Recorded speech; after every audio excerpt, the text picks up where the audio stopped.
I don't know if there is a better way to start out the day than being out in nature. I literally came out here because I just dropped off Bane at his chemo treatments, and there's like a nice outdoor area, so I feel like nature always really grounds me when I'm like feeling stressed or have a lot going on, and I definitely feel so calm and relaxed right now. So if you have been feeling like, I don't know, life has been hectic, definitely get outside in nature. I also have all of my friends with me because, I mean, what would a day be without books? But I'm gonna read out here for a little bit, and then we're gonna go to a bookstore and go shopping. I have really been on the hunt for more summer reads. I know that we're like halfway through summer, but I feel like I just like, some of my favorite books are set in the summer because I feel like they're just very easy and happy, and sometimes I feel like you don't get that in winter reads. So I want to pick up some more summer reads while I'm in the store, and maybe find some books that I haven't like heard authors, or not authors, but heard other like booktubers talk about, because I really have been into finding books that are like different and new. At least I hope so. Let me show you guys what I'm looking at. It's so beautiful here. I feel like Illinois is one of the most underrated, beautiful places. Like, it is absolutely gorgeous here. You can see there's water, and if you look on this other side, there's like a little bridge, and there's like a weeping willow tree. It's just so relaxing. I'm just sitting out here. I have my backpack and my little Hoka, I think that's the brand, shoes, and these are actually super comfortable. I got them from Free People. Also have all these books. Don't know why I always bring so many books with me, but if I have a backpack, I'm for sure gonna fill it with books. I am pretty far through Flawless on page 216, and Magnolia Parks, I actually need a bookmark for this because I keep just dog-earing the pages, but I'm on 358.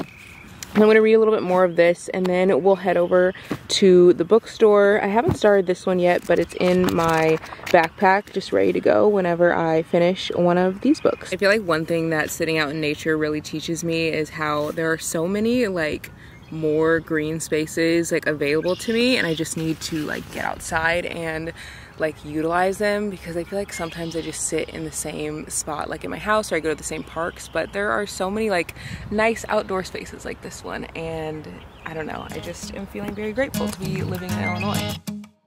It's 1 a.m. and I ain't tired. I can stand right here and talk all night if you want. I ain't got no place to be, no one's waiting for me. I won't lie, I'm into you. Got like a million ideas what we could do, cause I'm not gonna let you slip away. I won't waste this. There's something about the way you fix your eyes on me. I think this is the new like Reese Witherspoon book that is I don't know what I guess everyone is reading right now this month. I think it's a thriller. It's interesting. I didn't even realize that she picks like new books, but this is in the new fiction section. That's kind of cool because I feel like it pops off books that you wouldn't normally pick up. One of you guys told me to get this book. You said that you thought I would like it, and it's $5 off today, so I might actually bring this home. I think this is a historical romance or something like that. Heard good things about it. Why is it that every Barnes & Noble other than the one where you live is like a good one? I'm wearing my backpack, by the way. I literally am giving like college girl vibes. But I was walking past this and it made me think about how I read Anxious People, and so many people have said A Man Called Ove by Friedrich Backman is good, but I just don't know if I can read it after Anxious People. I feel like that book was not written for me. Like, it was so quirky that I just like couldn't get into it. If you guys are like a huge stan for Friedrich Backman, let me know if I should read this one, if it's better than Anxious People. I feel like Anxious People literally made me anxious. I'm not an anxious person. It just was like all over the place to me. I don't know, it just wasn't my type of vibe. While I'm over here, I'm realizing that Honey and Spice has a new cover because they are doing a they have a paperback now, which is really cool. I love this cover. I told you guys I want to find more books that I haven't heard people talk about, and this book, The Girls by Emma Klein, actually looks really good. It's about this girl who, she's in California, and I guess she sees like a group of women that, or a group of girls that seem like fun. She starts hanging out with them and then realizes they're literally in a cult, and then she kind of gets like pulled into whatever their cult is that they're in. I don't know, I just find it interesting whenever people are like in different groups that I could never even imagine being in. Like, I always wonder how they get in there. So yeah, anyway, The Girls by Klein. Looks like a good one.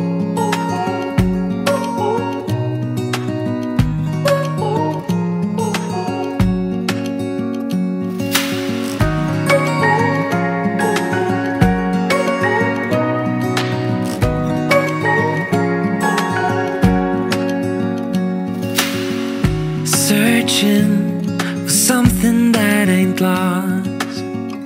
Have we got our lines crossed?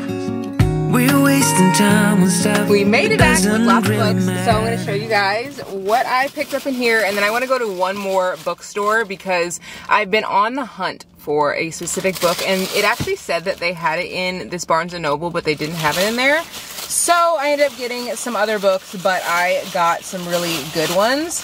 I got 4 books, and I want to show you guys what I got, and then I'll show you guys the other books from the other bookstore if I end up getting any once we go there. But the first book that I picked up is The Handmade Secret by Freida McFadden. I read Housemade Secret. Why did it say Handmade Secret? I don't know what I was thinking, but I picked up The Housemaid Secret by Freida McFadden because I read The Housemaid. Love that book. It was so good, and I've been getting back into my thriller era. I feel like because, I don't know, one, I want to have like good thriller recs to recommend to you guys for like fall and winter, but I also feel like I speed through thrillers so fast. Like, I just cannot put them down whenever I start, and so especially if they're good. Now if they're not good, it takes me forever to get through them, but I really loved the first book, so I had to pick up the second one, and so many of you guys said that this book is incredible. I also picked up this book by Rebecca Yarros, who wrote The Fourth Wing, which I'm so sure you've heard about that book, but you guys know I don't really read fantasy, but I do want to get into this writer's books because I've just heard like a lot of good things about her writing. Obviously everyone's obsessed with The Fourth Wing, so I got The Last Year. Now, I guess I didn't really tell you what this one is about. So this is, I think, another take on just like the housemaid from the first book and like how she goes and works in another person's house. And it seems like maybe the husband's abusive or something, and just things start going awry. And, it says, it's hard to find an employer who doesn't ask too many questions about my past, so I thank my lucky stars that the Garricks miraculously gave me a job cleaning their stunning penthouse with views across the city, preparing fancy meals in the shiny kitchen. I can work here for a while, stay quiet until I get what I want. It's almost perfect, but I still haven't met Mrs. Garricks or seen inside the guest bedroom, but I'm sure I literally can't talk today. I'm sure I hear her crying. I notice spots of blood around the neck of her white nightgowns when I'm doing laundry. One day I can't help but knock on the door. When it gently swings open, what I see inside changes everything. That's when I make a promise. After all, I've done this before. I can protect Miss Garrick while keeping my own secrets locked up safe. Douglas Garrick has done wrong. He's going to pay. It's simply a question of how far I'm willing to go. It seems like she and this book goes maybe a little bit crazier.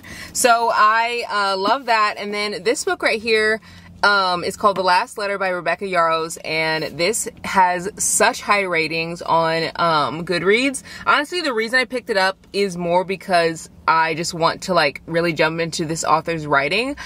I am not a huge I don't know, I'm not obsessed with reading about like military stories because I feel like they're kind of predictable sometimes. Like, you know, someone passes away and then maybe falls in love with like brother's best friend, or like he's away for a long time and then like someone gets sick or hurt or something and they come back. I don't know, it seems predictable to me, but everyone seems to love this book, and it gives a very similar trope where the husband of, no, not the husband, this guy named Ryan, I think he passes away, and his sister Ella is left alone raising 2 twins, and he gives a letter to his friend Beckett and is like, hey, I need you to like take care of her and make sure she's okay. And it's his last letter. I mean, go figure, that's literally what it's called.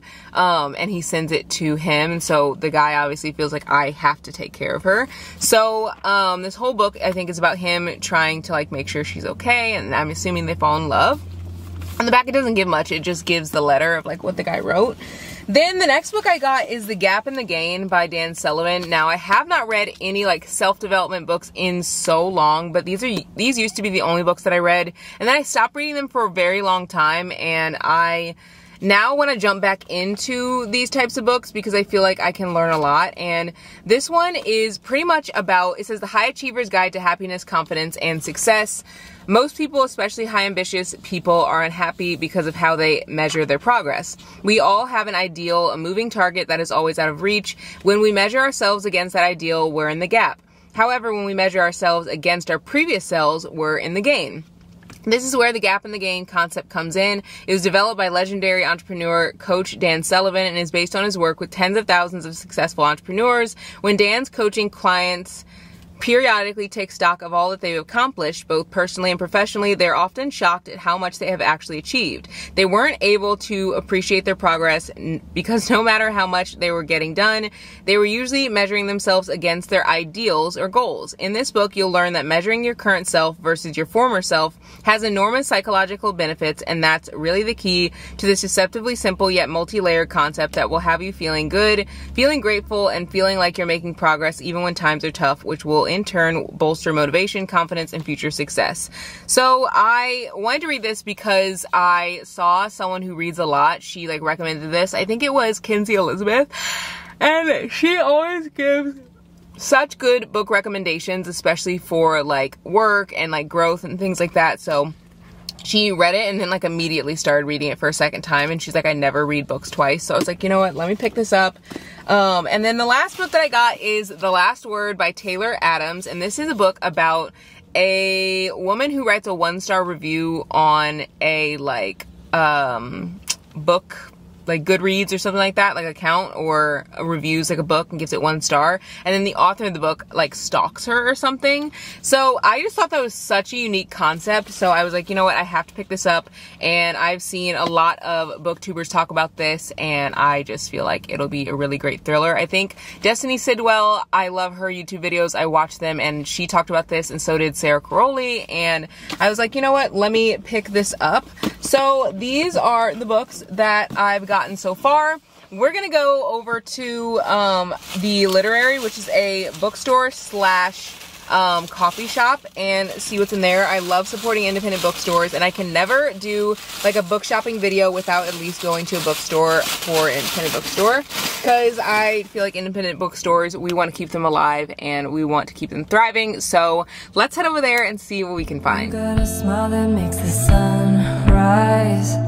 You make it shine, but I can see that you don't realize, and that's what made me fall in love. 'Cause I ended up getting one book and one book only in Literary Book Bar. They have lots of like good books in there, but I feel like I've read a lot of them, so I didn't want to get anything that I've like already read, obviously. And I kept like being drawn to this book whenever I was in Barnes, and I didn't get it there because I was pretty sure that they would have it at this bookstore, because I think that I saw it, and it is Lessons in Chemistry. This is a book that I've heard so many good things about, and you guys recommend so many good books, and I feel like whenever I get books recs from you guys, they're always like to a T what I would love, because you guys know me so well. So I'm excited to read this, and if you guys enjoy this video, make sure to subscribe. And I upload videos on Tuesdays, Thursdays, and Saturdays, so 3 times a week. Lots of book chats and stuff, so you guys can literally like just be obsessed with books just like me multiple times a week. So yeah, I'll see you guys in the next one. Bye guys.